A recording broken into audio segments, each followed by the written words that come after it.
Here is your morning. The alarm goes off. You reach for the phone before your feet have touched the floor. You silence the alarm and your thumb is already moving across notifications, headlines, messages, 3 apps you did not mean to open. By the time you finally sit up in bed, 15 minutes have passed, and the first thing your mind has done today is consume what the algorithm decided to feed it. You stumble toward coffee. You check email before you have eaten. You answer the first work message before you have prayed. You scan 3 more notifications while the kettle boils. You glance at the news and feel your shoulders tighten before you have even sat down. The first half hour of your day has handed itself, unopened, to other people's priorities. You are running before you are awake. By the time you reach your desk, the morning has already happened to you, and you have not yet decided one thing in it. Now here is the morning Solomon wrote 3,000 years ago about every wealth builder in Israel. Rise while it is yet night. Seek wisdom at the dawn, before any other voice has spoken into your day. Gather in the cool hours, while the rest of the world is still asleep. Stand diligent in your business before the sun is high, and you will stand before kings. The two pictures are not compatible. The morning your phone has trained you into, and the morning Solomon described, are different mornings, lived by different people, producing different lives. And the gap between them is not closed by trying harder during the day. The gap between them is closed in the first hour. What follows is a letter. It is shaped as if from Solomon himself, but every word he says to you is anchored in a verse he actually wrote. We will read each one together. A prayer waits for you at the close, a dawn consecration, the prayer Solomon's people would have prayed at the moment the sun rose. Stay until we reach it. Before the letter begins, drop your city and your country in the comments below. And while you are there, answer 2 questions honestly. What time does your day currently begin? And what is the first thing your hand reaches for in the morning? Not the first thing you want it to reach for, the first thing it actually reaches for. The phone, the remote, the coffee, the Bible, the notebook, name it. Because the letter that follows is going to address exactly that hand in exactly that hour. What follows is the letter. From Jerusalem, at the dawn of an ordinary morning. To you, in your own city, at the dawn of an ordinary morning of your own. I am Solomon, son of David, king of Israel. The wealth I built, that the chronicler recorded in chapter 10 of the first book of Kings, was not built in the daylight hours that other men can see. It was built in the hours before they could see anything at all. I want to write to you about those hours, because the Proverbs I wrote across the book that bears my name return again and again to the same first hour of the day, and the men and women who have built lasting wealth in Israel for 3,000 years have built it on the practice this letter will describe. Read slowly. I am going to quote my own writings back to you, one passage at a time, in the order I wrote them, so that you can see for yourself that the principle is not invented. It is the architecture of the morning, written down before you were born, waiting in the book for you to find. Begin with the warning. I wrote it twice in 2 separate chapters of my book, because once was not enough. From chapter 6, verses 9 through 11. How long wilt thou sleep, O sluggard? When wilt thou arise out of thy sleep? Yet a little sleep, a little slumber, a little folding of the hands to sleep, so shall thy poverty come as one that travelleth, and thy want as an armed man. And then again, almost word for word, in chapter 24, verses 33 and 34. Yet a little sleep, a little slumber, a little folding of the hands to sleep, so shall thy poverty come as one that travelleth, and thy want as an armed man. Read what I named there, not laziness in the abstract, not slothfulness as a vague vice, a specific posture. The folding of the hands to sleep, the small extra moments in the bed that feel like nothing in themselves and are everything in their compounding. A little sleep, a little slumber. The small concessions to comfort that, repeated morning after morning across a working life, add up to a poverty that arrives as an armed man you cannot turn away. I doubled the passage on purpose. The teacher who repeats himself does so because the lesson is heavy and the listener is light. Hear me. The poverty I described is not the poverty of misfortune. It is the poverty that comes to the household that surrendered its first hour, every day, for years, without noticing. The armed man at the door is the cumulative consequence of the folded hands. Now to the centerpiece of this letter. There is a Hebrew word I used in chapter 8 of my book, in a verse that has been gently translated in your English Bibles, but carries, in the original tongue, a meaning your translators could not fit in their margin. Chapter 8, verse 17. I love them that love me, and those that seek me early shall find me. The voice in that verse is wisdom personified, speaking in the first person, as I shaped her in the opening chapters of the book. The English says, she will be found by those who seek her early. The Hebrew verb is shachar, and the Hebrew noun for dawn, for the moment the eastern sky first turns pale before the sun, is also shachar. The same three Hebrew letters, shin, shet, resh. The verb and the noun are one word. There is no comparable word in modern English. We have two separate words for two separate ideas. The Hebrew language, in its older economy, treated them as the same action because, in the lived experience of the wisdom tradition I was raised in, they were the same action. You did not seek wisdom apart from the dawn. You did not greet the dawn apart from seeking wisdom. They arrived together. The Hebrew language did not distinguish between seeking wisdom and seeking the dawn. To shachar was to do both at once. To rise at the dawn was to seek wisdom. To seek wisdom was to rise at the dawn. The two were one action. The verse in your English Bible, read in the Hebrew it was written in, says this: wisdom is found by those who dawn after her, those who rise in the dawn for her, those who treat her like the morning itself. Sit with that for a moment, because the verse you have read 100 times has been holding this meaning all along, and the translators could not put it in the verse without writing two words instead of one. Wisdom does not come to those who seek her in the leftover hours, after the day has been spent on other things.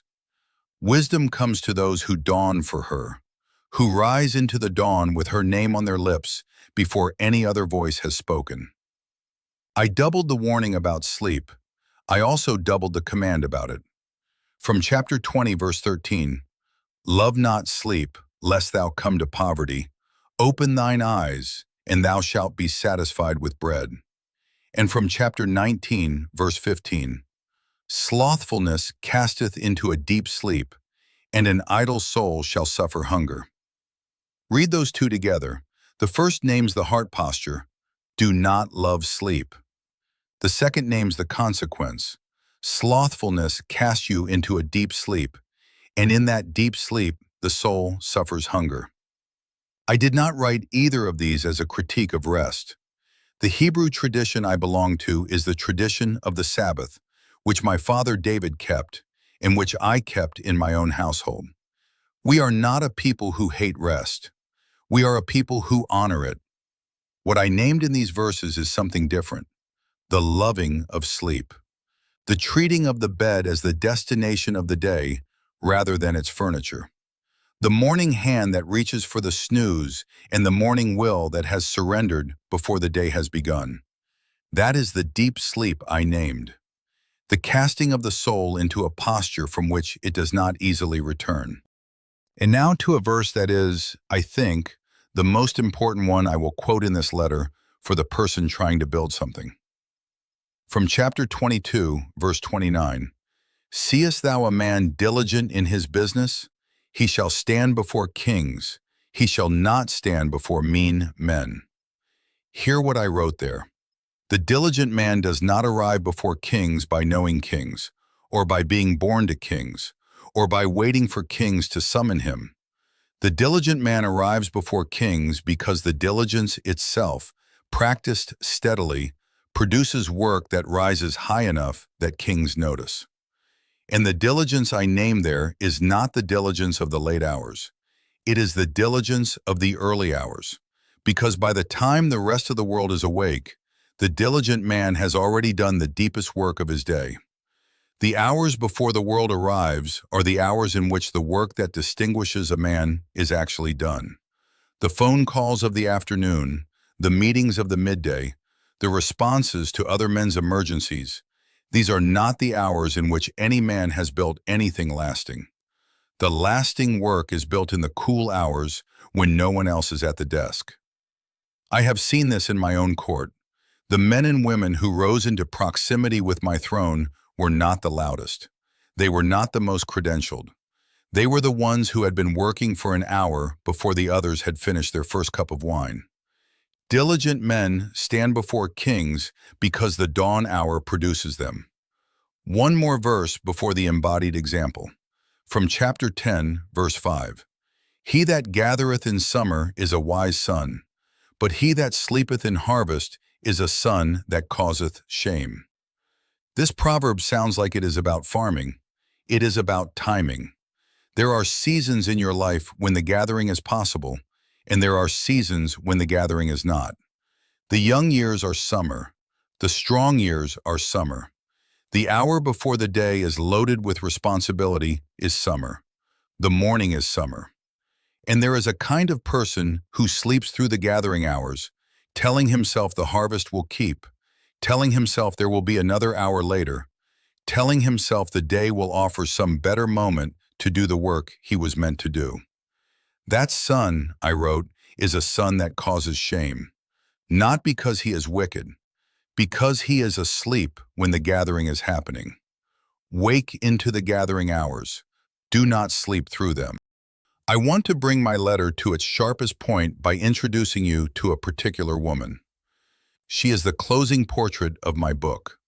Chapter 31, verses 10 through 31. An acrostic poem in the original Hebrew, with each line beginning with a successive letter of the Hebrew alphabet, so that the portrait reads, in the language she was written in, like a complete alphabet of her virtue. She is called in the Hebrew the Eshet Hayil, the woman of valor, the woman of substance, the woman of strength. I described her at length, but I want you to read one specific verse with me. Chapter 31, verse 15. She riseth also while it is yet night, and giveth meat to her household, and a portion to her maidens. Read what I wrote about her. She rises while it is yet night. Before the dawn, before her household, before her servants, before there is any external requirement that she be awake, she rises into the dark hours before the day, on her own initiative, and she begins the work that her household will eat from later in the morning. The food on her family's table at breakfast was prepared in the dark before the dawn by the hand of a woman who chose to rise without being asked. And then look at what the rest of the chapter tells you about her. She buys fields. She plants vineyards. She makes linen and sells it. She extends her hand to the poor. Her candle goeth not out by night. She is not afraid of the snow for her household, because all her household are clothed with scarlet. Strength and honor are her clothing, and she shall rejoice in time to come. She openeth her mouth with wisdom, and in her tongue is the law of kindness. She looketh well to the ways of her household, and eateth not the bread of idleness. Her children rise up and call her blessed. Her husband sits in the gates of the city among the elders, his standing in the community visible because of the household she has built. The wealth in her household, the standing of her family, the prosperity that radiates from her labor, all of it traces, in the architecture of the poem, back to the verse that says she rises while it is yet night. The morning practice is not a footnote to her life. It is the foundational verse of her portrait. The whole alphabet of her virtue begins, in the 7th line of the acrostic, with the woman rising before her household into the dark before the dawn. She is the embodied example of every other principle in this letter. She does not need a king to summon her. She summons herself. She does not love sleep. She loves the dawn. She does not wait for the gathering hour. She is the gathering hour. The poverty I warned about in chapter 6 does not come to her household as an armed man. It does not come to her household at all. Because the woman has met the dawn every morning before the armed man could find the door. This letter is reaching its end. Hear me one more time. The wealth I built was built in the hours my court could not see. The diligence I praised in chapter 22 was the diligence of the men who were already working before the rest of the city stirred. The wisdom I described in chapter 8 was the wisdom that comes to those who dawn for her. The portrait of the woman in chapter 31 was the portrait of a household whose entire prosperity flowed from her decision to rise while it was yet night. The morning is not a peripheral matter. The morning is the matter. I have spent 30-some chapters of my book naming the wisdom that builds a household. I have given you, in this letter, the 7th line of the acrostic of the woman who lived it. The wisdom is on the page. The woman is in the chapter. The morning is in your hands. Begin tomorrow. Not with grand plans, not with 7 new disciplines, not with the perfect routine that will collapse by Wednesday. Begin with one small change. Place the phone in another room before you go to sleep tonight. Set a clock that is not your phone. When you wake, read one of the verses I quoted in this letter before you reach for any other voice. That is the entire first step. The architecture of the rest of the morning will build itself across the weeks that follow. May the dawn find you ready when it comes. Signed, your servant in the wisdom of the one who made the morning. Solomon, son of David, king of Israel. The letter is over. Now your work. Here are 3 small actions for the next 7 mornings, and I want you to write them on a piece of paper and place that piece of paper on your nightstand tonight. First, the phone does not sleep in the bedroom this week.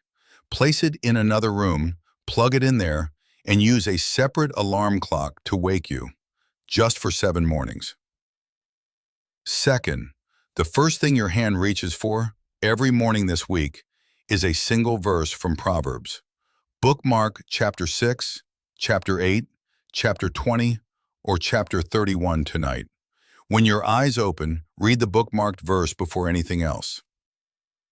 Third, the first 15 minutes of your day, this week, belong to silence and one small action that the world does not know you are doing.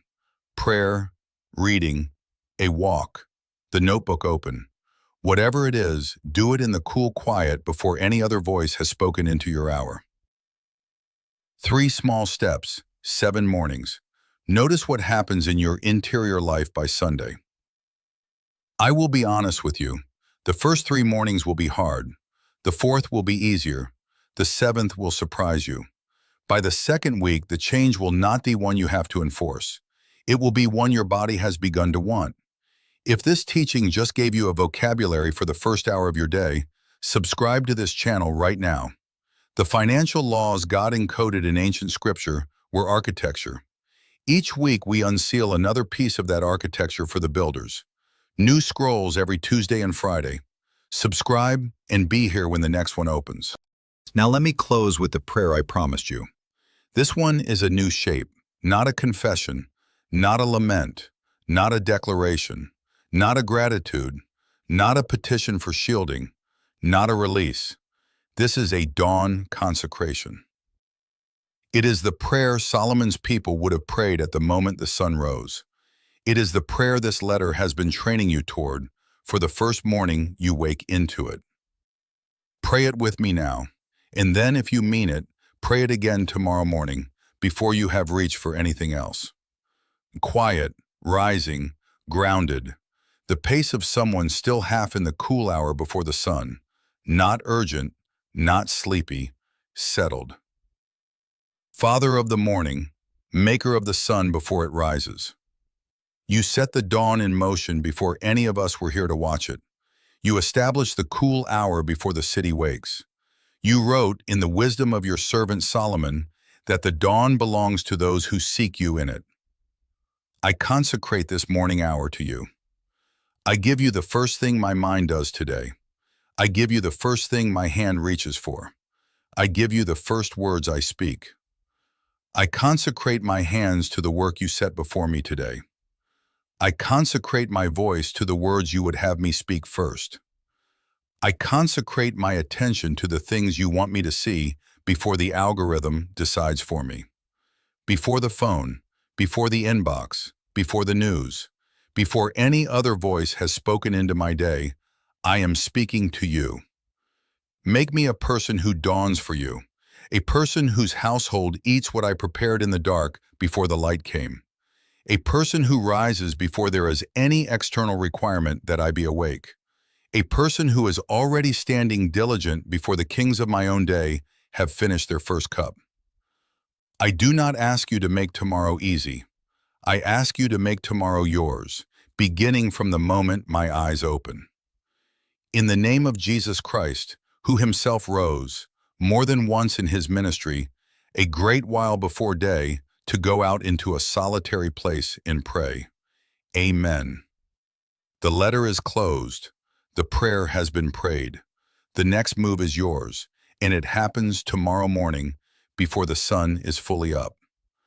Place the phone in another room tonight. Bookmark one Proverbs chapter. Set an alarm that is not your phone. When you wake, before any other voice has spoken into your day, you will know exactly what to do. The architecture is in your hands now. The morning is waiting for you to dawn for her.